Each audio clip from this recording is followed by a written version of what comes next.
Hi guys! Welcome back again to my channel. By the way, magpapakilala ako. My name is Jeff. Kumusta naman po kayong lahat?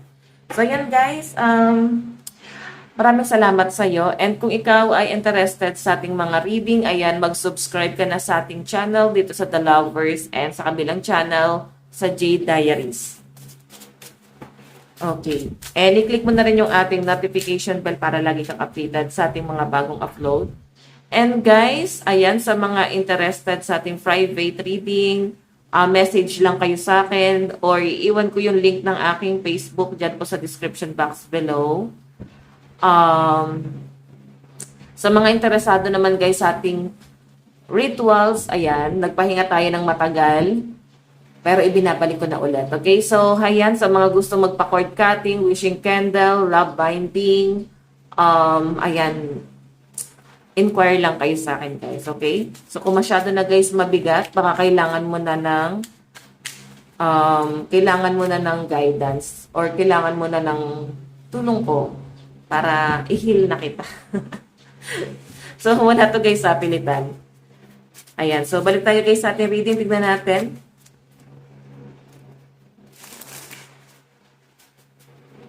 Tignan natin. Kanina po itong love reading. Meron tayong Angela Carter, Identity. So, I think yung iba sa inyo medyo private ka. So, mataas ang position mo sa trabaho. Professional. Yan ang pinapakita sa akin dito, guys. And yung iba naman sa inyo, guys, pwedeng may mga LGBTQ+. So, any gender naman to, guys. As long as nakaka-relate ka sa reading, para sa'yo ang reading. Okay? So, yung pinapakita sa akin dito, guys, possible na parang tago itong relasyon na to. Tinatago to. Or mararamdaman mo na parang kinakahiya. Okay? So, pwede ikaw ang gumagawa niya sa person mo or pwede person mo. Pero person mo, guys, yung pinakamalakas na nararamdaman ko dito na parang ramdam niya na parang kinakahiya mo siya or itinatago mo siya. Okay? Bakit parang hindi ka nagiging proud sa kanya? Pwedeng proud ka naman sa kanya pero hindi doon sa ina-expect niya, no? Hindi doon sa gusto niyang mangyari. Okay? I think iba yung love language mo. Iba doon sa ina-expect niya, iba doon sa gusto niya mangyari. So, mahirap naman para sa iyo na baguhin. Since yan ay ugali mo eh, 'di ba? So, tignan pa natin. So, may mga misunderstanding dito sa relationship na to, guys. Tignan pa natin. Meron tayong life. So, may nakikita ko dito, guys, parang kinakat yung energy dun sa taong yun. So, siguro may ending na nangyari or nagsiset ng boundaries, no? So, siguro ayaw mo masyadong mag-invest ng energy sa person mo. Masyadong dominante yung energy mo, guys. Ayan. Hindi ko maiwasang hindi matawa kasi nasa channel ko yung energy nung binabasa ko ngayon, no? So, kung nakaka-relate ka sa reading natin, so I think ikaw to. Ayaw masyado mag-invest ng energy. So, yung person mo tuloy, para siyang bata. Okay? Para siyang batang nangihingi ng candy. So, isipin mo na lang, attention yung candy. So, I think yung iba sa inyo nagkaroon ng separation dito. Nagkaroon na ng parang hindi pagkakaintindihan. So, parang nauwi na siya, guys, sa hiwalayan. Yun yung pinapakita rito. Okay, tignan pa natin.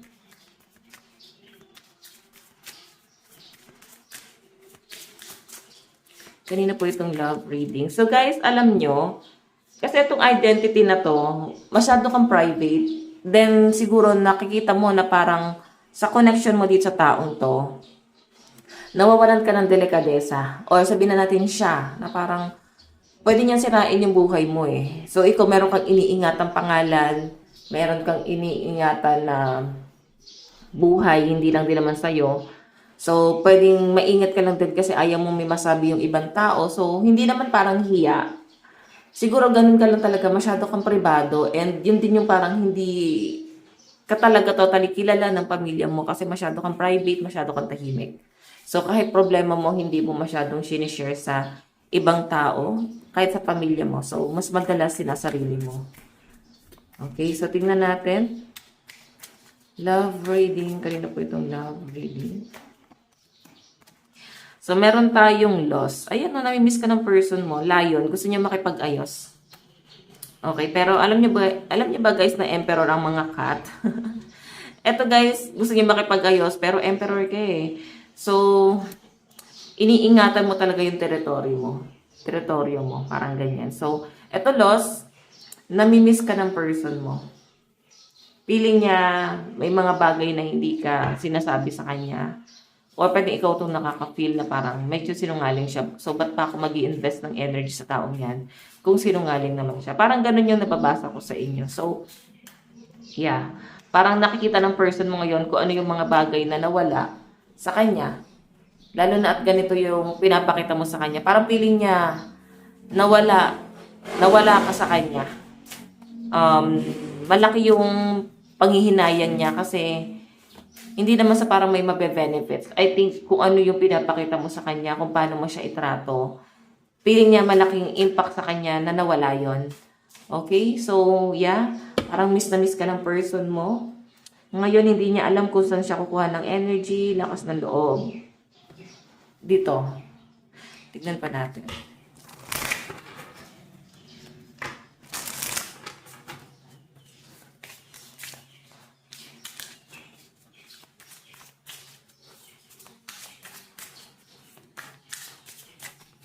Meron tayong skull. Okay, may mga hindi na siguro kumakain na yan, nagiging bungo na. Mga person mo guys, or ikaw nagda-diet ka ba? Ayan, lumalabas sa reading natin. Actually guys, ito ha, huwag nyo naman guys masyadong i-pressure yung sarili mo. Feeling ko iba sa inyo masyadong workaholic.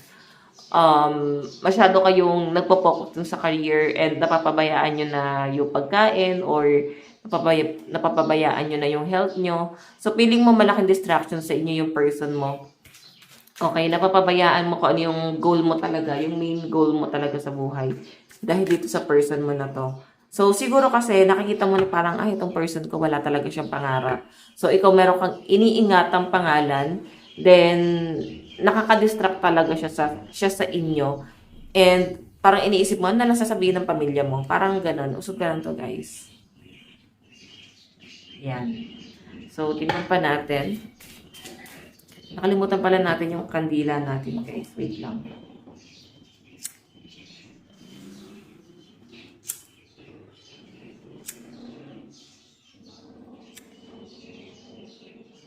Okay, wait lang.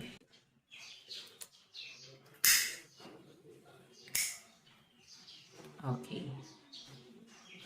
Kalimutan ko, no? So, titignan pa natin ano pa itong ipapakita sa atin. Kanina po itong love reading.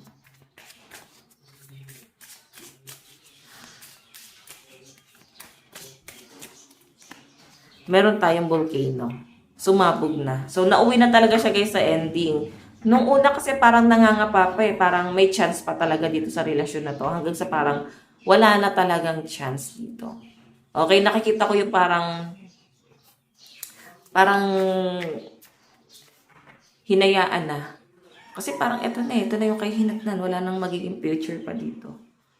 So, nakikita ko na parang parehas na kayo guys, sumabog ng person mo or nagkaroon na guys ng discussion dito na kung ano yung plano dun sa relasyon. So, ayan guys, yung iba sa inyo, pwedeng ngayon pa lang ito nangyayari or pwedeng nung mga nakaraan, may mga confrontation na nangyari dito. Matindi yung naging discussion yun ng person mo and nauwi sa point na mas pinili nyo maghiwalay na lang. Kasi isa pa sa nakikita ko dito, mataas yung pride mo eh. Okay, mahal mo siya pero hindi mo ibababa yung pride mo sa taong to. And yung person mo ganun din. Diba? Wala magpapakumbaba. Tingnan natin.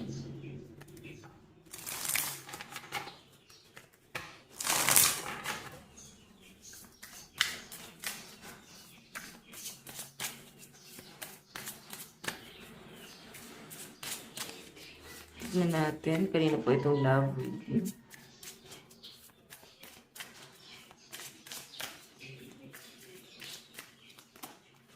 Rabbit. Jump. So, ito guys, si Rabbit, someone na swerte yan. Okay, nakikita ko sa'yo, someone. Something. Diba? Bagay na parang ginagamit kasi siya guys sa ibang paraan na swerte or yun yung parang pagkakilala sa rabbit, di ba? Swerte. So I think ikaw, nakikita ko swerte ka naman eh. Swerte ka kahit wala tong person na to.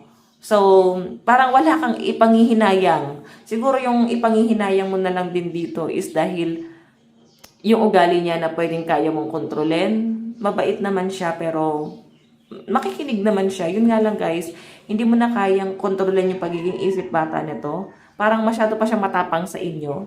So, ikaw, iniisip mo na lang dito, ay, maswerte naman ako, bakit kailangan ko pang mag-invest ng energy sa taong to? So, taas ko lang guys yung ating camera. Okay, so haya. Yan, napakalikot, no? Okay, pabago-bago ng isip. Actually kasi guys, yun na sa channel kong energy. So, siguro, naya-apply ko ngayon sa reading natin. I think may pabago-bago ng isip dito, hindi masyado makapag-decide.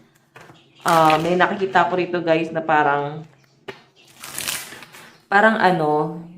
wala talagang nagiging plano. So, may plano, tapos kinabukasan, iba na naman yung plano. So, alam niyo yung nangyayari dito, walang nasisimulan. Kasi pabago-bago ng mga gusto, decision sa buhay. So, eto na lang yung parang tinatatak nyo sa isip nyo na parang swerte naman ako sa pamilya, swerte naman ako sa career. Okay naman ako nung wala siya. So, parang sa totoo lang guys, kung titignan mo yung bright side of life mo, parang wala ka naman din talagang mapapala. No? Kasi okay ka naman eh. Tignan natin. Creature pause. Masyadong malupit yung person mo, masyadong mahigpit, controlling. Kinokontrol ka niya sa mga bagay na ito yung dapat mong gawin, dapat ganyan, ganito. So, ganun yung pinapakita dyan, guys. Okay? So, alam mo kung bakit ginagawa ng person mo na kontrolin ka? Kasi nga, nakikita niyang mataas ka na sa kanya, no? Lalo na kung ikaw ay babae na nanonood. So, alam naman natin na ang mga lalaki, sila yung emperor, no? Though nakikinig din naman sila, pero yung personality kasi ng person mo, guys, na parang feeling niya rito, kahit ikaw na yung kumikita, kahit mas angat ka sa akin, kailangan ako pa rin yung nasusunod. Ano yan? Hindi naman pwede yun eh. So nakikita ko sa inyo, parang nakikita mo to na something na unfair. Bakit ganon? Bakit kailangan ikaw pa rin yung masunod? Mas nakikita niyo naman kung ano yung nangyayari. Okay? Ito yung tama eh. Ito yung nagaganap.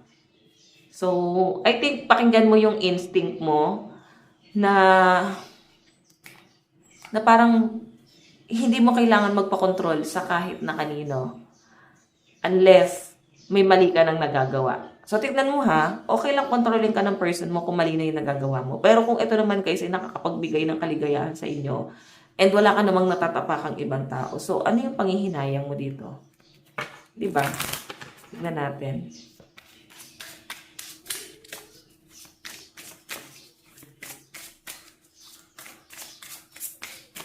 Meron tayong Aileen Chang, Faith. Di ba yan, no? So, yung iba sa inyo guys, mas pinagkakatiwalaan or pinaniniwalaan mo yung instinct mo. So, malakas yung pananalig mo din talaga na kaya mo. So, yung person mo kasi guys, yung nakikita sa akin dito, mahal na mahal ka niya. Ang problema lang guys, yung pagmamahal na yon, na-addict na siya sa inyo. Masyado na siya guys, dumedepende sa inyo. Wala na siyang gustong gawin kundi bantayan ka, kontrolin ka. So, nagiging toxic na pagkasobra na ang lahat. No? Sabi nga nila guys, parang alak lang yan. Drink moderately, di ba? Kasi ang sobra, nakakasama. So, ganun din guys sa love. Pag sobra-sobra yung pagmamahal, to the point na na-obsess na, nakakasama na yan sa inyong dalawa. Okay? Parang wait lang, wala ka bang ibang libangan? Parang ganun. Pwede mo sabihin sa person mo, wala ka bang ibang pinagkakalibangan? Wala ka bang gustong gawin sa buhay mo? Parang i-improve mo kaya yung sarili mo sa halip na bantayan ako. Parang ganon. Diba? Sabihin mo yan sa kanya. Ipaliwanag mo sa kanya. Tignan pa natin.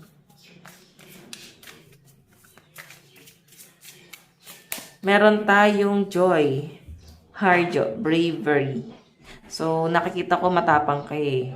Mas malakas ka sa person mo. Grabe, no?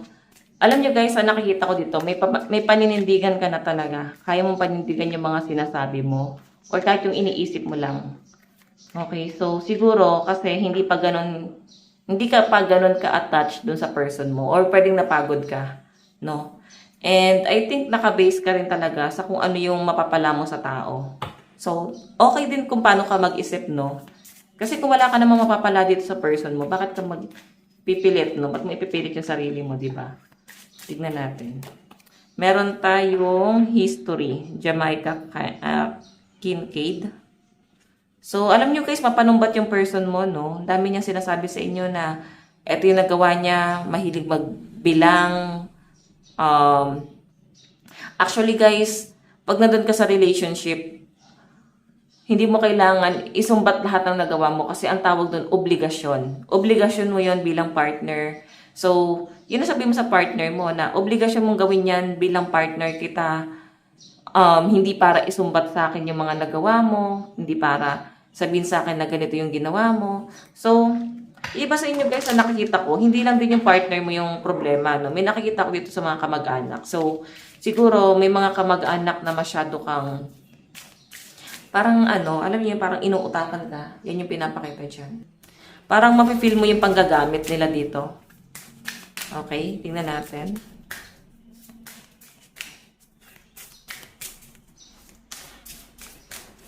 Meron tayong elixir. So, yan. Nilalakasan mo na lang din yung loob mo. Pwede pamilya niya yung gumamit sa inyo. Okay? Kasi naging all out ka. Hanggang sa parang naabuso ka rito. Tingnan natin. Meron tayong Octavia E. Butler, The Future. Ayan, no? So, ikaw kasi nakikita ko sa'yo, focus ka sa future, no? And nakita mo na siya na someone na makakasama mo na talaga habang buhay. Pero nakikita mo na parang siya, hindi ganun. Hindi kayo same ng iniisip.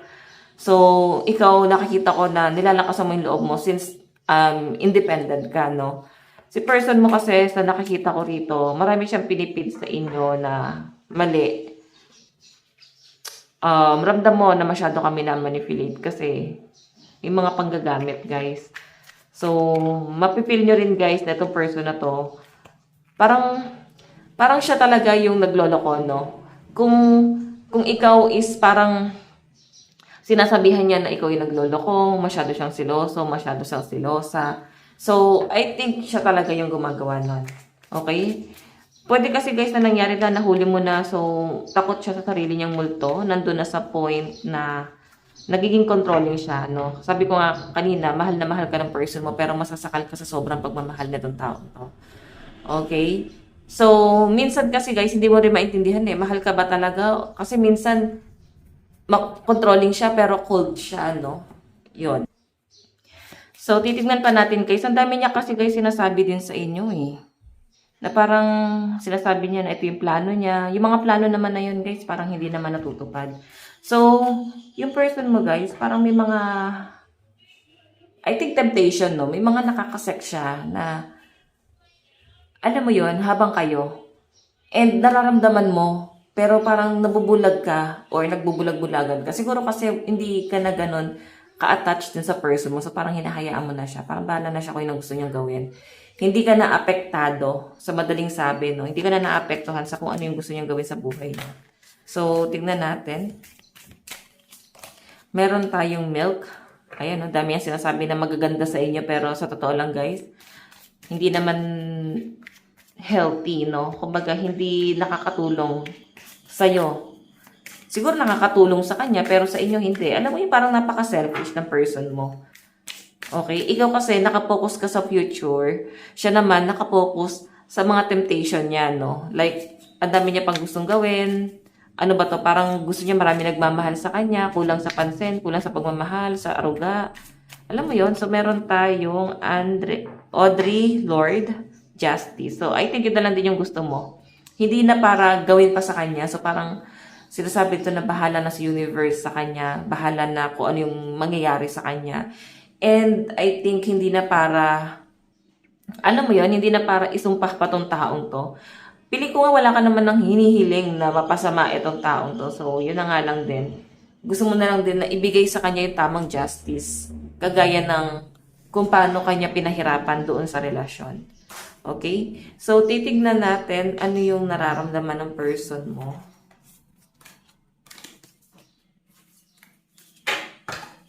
Okay?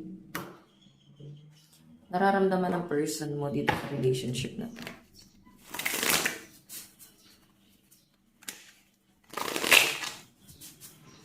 Oops.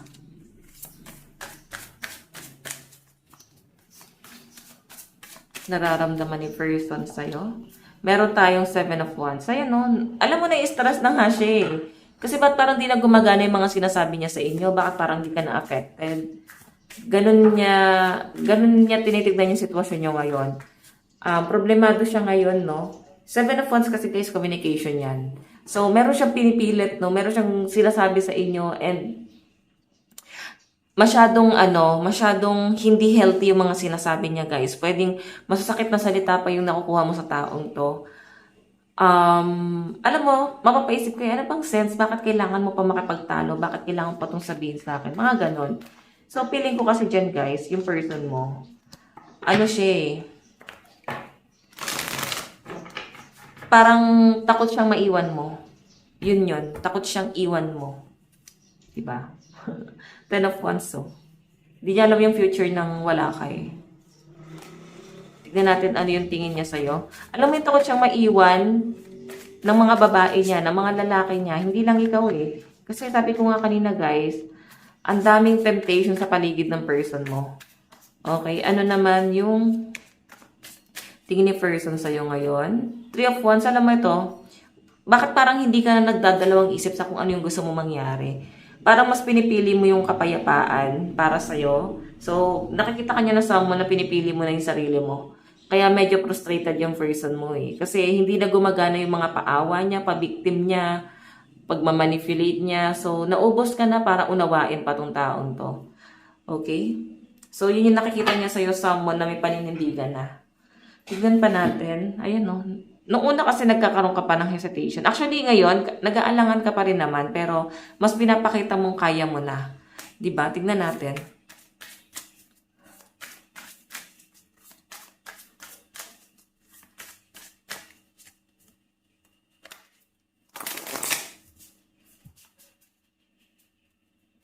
Tingnan natin ano naman yung magiging plano ng person mo para sa'yo. Plano niya para sa'yo at dito sa connection na to. May pangarap ba siya? Tingnan natin.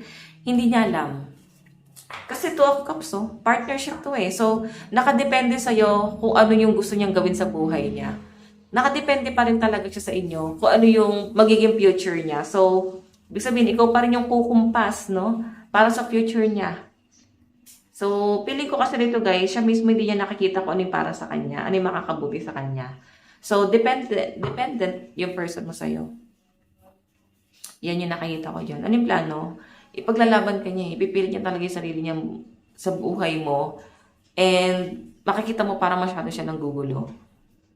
Okay? Kasi parang ikaw yung nagiging last option niya eh. Kung sakaling iwan siya ng mga temptation na yan, and madapa siya, lumagapak, ikaw pa rin yung huling taong gusto niyang lapitan. At mararamdaman mo guys, no? Mararamdaman mo, may nakikita akong gulo dito, parang may gugulo pa tong taong to. Tingnan natin, outcome para sa kanya. Queen of Swords.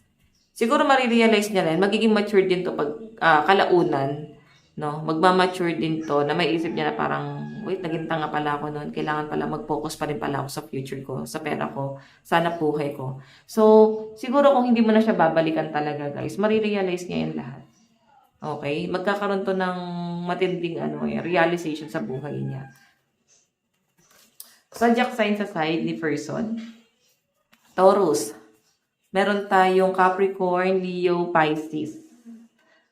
Energy. Meron tayong Cancer, Aries, Gemini, Taurus, and Leo energy. Meron tayong Taurus, Leo, Aries, Virgo, Cancer, and Gemini energy. Tignan naman natin guys sa side mo, ano yung nararamdaman mo sa person mo. Ano yung nararamdaman mo sa person mo. Meron tayong The Empress. So, siguro may anak kayo, no? Nakikita mo siya na someone na may anak kasi kayo. Or pwede naman guys sa single mom or single dad ka. Pero, attach yung mga anak mo sa kanya. Okay? Siya na yung nakasanayan. Siya na yung nakalakihan. Parang ganon. Celebration. Meron ditong birthday siguro na hinahanap itong person mo. Okay? May mag-birthday sa'yo na sa pamilya mo or sa side mo. Pwede ikaw na parang hinahanap yung person mo. O, naman si ano. Ganon. Kasi parang di sila sanay. Pwede kasi nagtagal din naman yung relasyon nyo ng person mo. 'Di ba? So, nakikita mo siya na someone na malaking impact, no? Na kahit saan mo tignan banda, tatanungin at tatanungin siya ng mga taong nakakakilala sa inyo. Kasi pwedeng nagtagal sa mga celebration, sa lakad, na parang nakasanayan nyo nang lagi kayong magkasama, lagi kayong magkadikit, no? Tignan natin ano yung tingin mo sa person mo. Five of Wands, nangiiwan kasi siya sa ere. Pagka problemado na hindi niya na kaya yung problema, hinahayaan niya na yun sa'yo. Kumbaga, mas nakikita mong duwag siya kasi wala siyang paninindigan, hindi niya kayang panindigan yung sarili niya. Nakikita mo siya na wala kang maaasahan sa taong to. Okay? Siguro ikaw kasi, nandoon ka nung panahong walang-wala siya. No? Nandoon ka nung panahong wala ni isang nakikinig sa kanya. 'Di ba? Ngayon parang siya pa yung nakalaban mo na. Kinalaban ka niya sa totoo lang. Five of Wands. Tingnan natin. Ano yung magiging plano mo dito sa connection na to? Plano mo sa connection na to? Meron tayong Six of Pentacles. Sa family to guys, no? Nakikita kita na someone na nagpo-focus sa family. Nakikita kita na someone na mas tinitignan mo kung ano yung makakabuti sa'yo at sa pamilya mo. And ano yung ikakabuti ng mental health mo. Okay? So, I think yung iba sa inyo, ang ganda-ganda nito. Oh. I think magpapaganda ka, magpapagwapo ka, enhance mo yung sarili mo, improve mo pa yung sarili mo. Okay? So, puro sa sarili mo na lang yung plano mo, hindi na siya kasama sa mga plano mo. Tignan natin ano yung outcome. Meron tayong The Emperor. So, yun na nga guys, yung Emperor kasi sa nakikita ko dito, kung sakaling bumalik siya sa inyo, ayan, tatlo kayo dyan, iisipin mo. Parang, ito yung ginawa mo sa akin, niloko mo ako ng paulit-ulit, tapos lakas pa ng loob mong bumalik ngayon. Parang ganon. Okay? So, titingnan natin guys, zodiac sign sa side mo. Meron tayong Virgo, Scorpio, Sagittarius, Libra, and Aquarius energy. Meron tayong Cancer, Gemini, Aquarius, Pisces. Meron tayong Capricorn, Taurus, Leo, and Sagittarius. Last, Cancer, Gemini, Aries. Patay na tatlong card. Saan na papunta tong relationship na to? The Star, pangarap. I think magpo-focus ka sa pangarap mo. And Ten of Swords. So, nakikita ko sa'yo, may mga disappointment ka pa rin na parang, wait, pagod na ako. Na parang pagod na ako mag-focus sa pangarap ko. Pagod na ako mag-focus sa career ko. So, sa sobrang pagpo-focus mo dyan, guys, makakalimutan mo yung love. No? Sabi natin, tatanda kang dalaga, tatanda kang binata. Dahil mas pinag-una mo to ng pansin. I think parang magkakaroon ka rin ng frustration na, wait lang. Kailangan mo pala talaga ng love. And darating sa point na may isip mo rin yung person mo na kahit paano nabaliw, minahal ka naman pala. No? Ngayon parang nakikita ko yung iba sa inyo, nahihirapan ka rito na parang maghanap ng tamang taong magmamahal sa inyo. So, I think, kung sa tingin mo magbabago yung person mo, di ba? Bigyan mo ng chance. Oo. Pero nasa iyo na yan, guys. Meron tayong Four of Wands. Iniisip ko rin naman niya. Actually, in the near future, guys, nandun sa point na magkakaroon na iniisip-isip niyo yung isa't isa. Okay, tignan natin yung love advice para dito. Love advice. Meron tayong unrequited love. So, di mo na rin talaga alam ano nagustuhan mo sa kanya, no? Meron tayong separation. Ayan. Naghiwalay na kanya pang taon to, guys. Malinaw yung pinakita ng card. And yung bottom of the deck is, give your relationship a chance. Kung may chance pa naman, why not? Diba? Meron tayong soulmate. So, tanungin mo rin yung sarili mo, baka naging toxic ka din.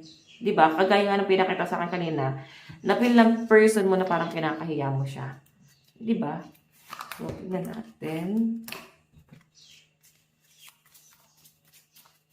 Message ni person para sa'yo.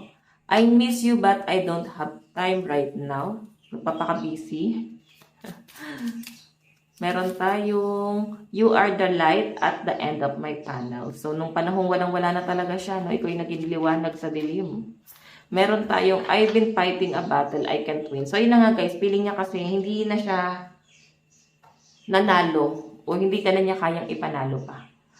Okay? So, kaya nga yung pinapakita sa akin dito, mas pinili niya na lang din talagang tanggapin na nag-end na talaga tong relasyon na to. Pero darating sa point na parang iniisip niyo pa rin yung isa't isa eh. So, piling ko mahal niyo pa rin naman talaga yung isa't isa, lalo sa side ni person, mahal na mahal ka niya. So, yan guys, ito lang po ang inyong daily love reading. Bukas po ulit. God bless and love you all. Bye-bye!